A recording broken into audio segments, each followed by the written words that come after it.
Hello everyone, welcome to my channel all about biology and this is Jyoti Verma.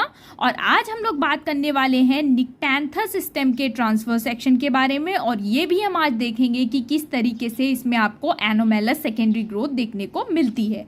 सो निक्टैंथस की stem की अगर हम बात करें तो इसका जो आउटलाइन होता है सेक्शन का, वो स्क्वायर शेप का आउटलाइन होता है। इसके साथ साथ इपिडर्मिस की अगर हम बात करें तो इपिडर्मिस यहाँ पर सिंगल लेयर्ड इपिडर्मिस प्रेजेंट होती है, यूनिसीरिएट है, जिसमें कि आपको क्यूटिकल भी दिखाई देगी और हेयर्स भी यहाँ पर प्रेजेंट होते हैं।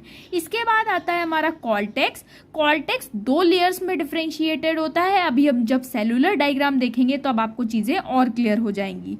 इसके साथ साथ कॉर्टेक्स में ही आपको सबसे ज़्यादा इम्पॉर्टेंट चीज़ देखने को मिलेगी, जो कि ये शो करती है कि निक्टैंथस में एनोमेलस सेकेंडरी ग्रोथ प्रेजेंट होती है, और वो है कॉर्टिकल वस्कुलर बंडल्स। यानी कि इस स्क्वायर शेप सेक्शन के एंड में जो आपको यहाँ पर कॉर्नर्स पे जो बंडल्स दिखाई दे रहे हैं, उन्हें हम कहते हैं कॉर्टिकल वस्कुलर बंडल।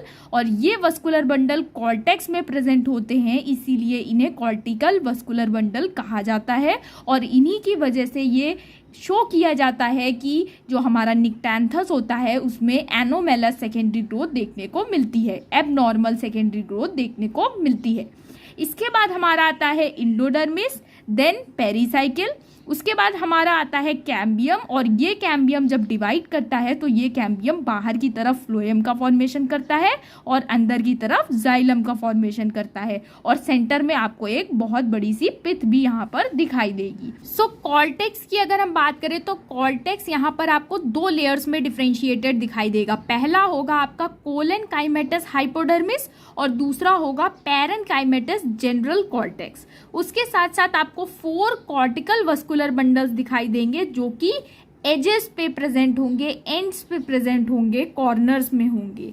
इन कॉर्टिकल बंडल्स की खास बात क्या है, ये जो कॉर्टिकल बंडल्स होते हैं ये इन्वर्सली ओरिएंटेड होते हैं, यानी कि इनका जो फ्लोएम होगा ये पिथ की तरफ होगा और इनका जो जाइलम होगा ये इपिडर्मिस की तरफ होगा। जैसा कि नॉर्मल सिचुएशन में होता है उससे जस्ट अपोजिट ओरिएंटेशन आपको यहाँ पर देखने को मिलेगा।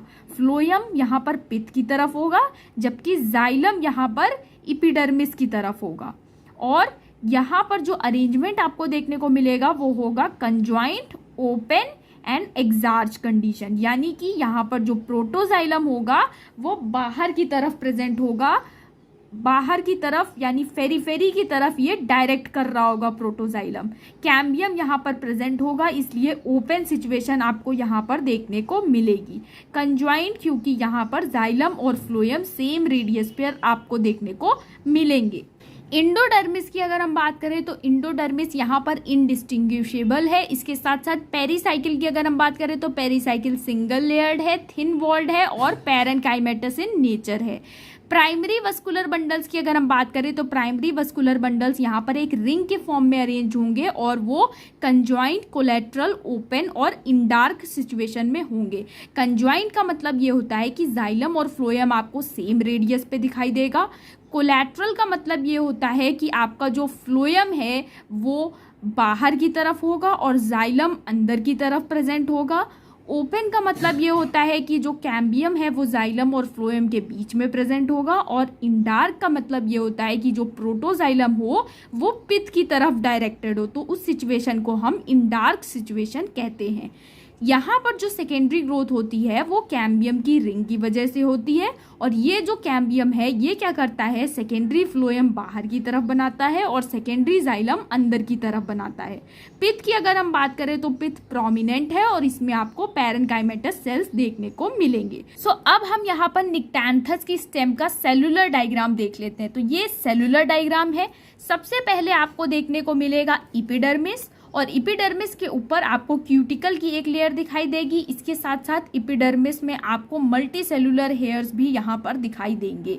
इसके बाद आता है हमारा कॉर्टेक्स, जो कि 2 लेयर्स में डिफ्रेंशिएटेड होता है। पहले आपको देखने को मिलेगा कोलेनकाइमेटस हाइपोडर्मिस और उसके बाद आपको पैरेनकाइमेटस जनरल कॉर्टेक्स देखने को मिलेगा।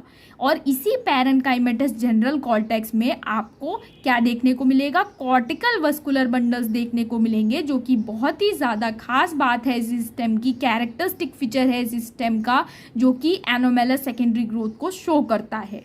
इसके बाद हमारा आता है इंडोडर्मिस। ये जो लेयर आप देख रहे हैं ये है इंडोडर्मिस। उसके बाद आता है पेरीसाइकिल। ये जो लेयर आप देख रहे हैं अंदर की तरफ ये पेरीसाइकिल है। उसके बाद हमारा आता है कैम्बियम। ये कैम्बियम जो है ये पूरा एक रिंग फॉर्म कर लेता है और ये क्या करता है, ये सेकेंडरी फ्लोएम बनाता है बाहर की तरफ और सेकेंडरी जाइलम बनाता है ये अंदर की तरफ।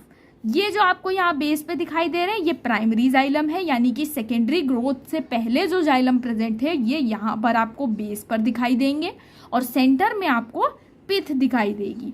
अब बात कर लेते हैं हम कॉर्टिकल वस्कुलर बंडल्स की। कॉर्टिकल वस्कुलर बंडल्स को अगर आप ध्यान से देखें तो कॉर्टिकल वस्कुलर बंडल्स एक तरफ से स्क्लेरेनकाइमेटस शीथ से सराउंडेड होंगे।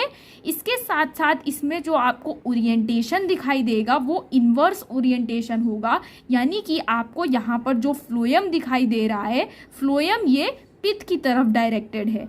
इसके साथ साथ जो जाइलम है वो बाहर की तरफ यानी फेरीफेरी की तरफ डायरेक्टेड है, जबकि यहाँ जो नॉर्मल सिचुएशन है इसमें आप अगर देखें तो सेकेंडरी फ्लोएम बाहर प्रेजेंट है और सेकेंडरी जाइलम अंदर की तरफ प्रेजेंट है, जबकि यहाँ पर उल्टा हो रहा है। यहाँ पर सेकेंडरी जाइलम बाहर है और सेकेंडरी फ्लोएम अंदर की तरफ है।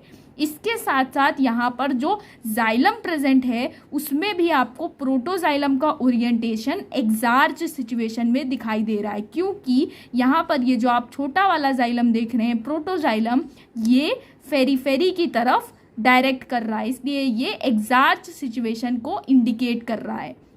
जबकि यहाँ पर जो आप सेकेंडरी जाइलम देख रहे हैं इसमें जो प्रोटोजाइलम है ये पिथ की तरफ डायरेक्टेड है, इसलिए यहाँ पर इंडार्च सिचुएशन है और यहाँ पर एक्सार्च सिचुएशन है। दोनों ही केस एक दूसरे से काफ़ी डिफरेंट है, इसलिए आपको यहाँ पर निक्टैंथस के केस में एनोमेलस सेकेंडरी ग्रोथ देखने को मिलेगी, क्योंकि यहाँ पर कॉर्टिकल वस्कुलर बंडल्स होते हैं और उनका ओरिएंटेशन जो नॉर्मल वस्कुलर बंडल्स होते हैं उनके केस में थोड़ा डिफरेंट होता है। सो आज के लिए इतना ही। अगर आपको वीडियो पसंद आया तो चैनल को सब्सक्राइब करिए, लाइक करिए, शेयर करिए। Thank you so much.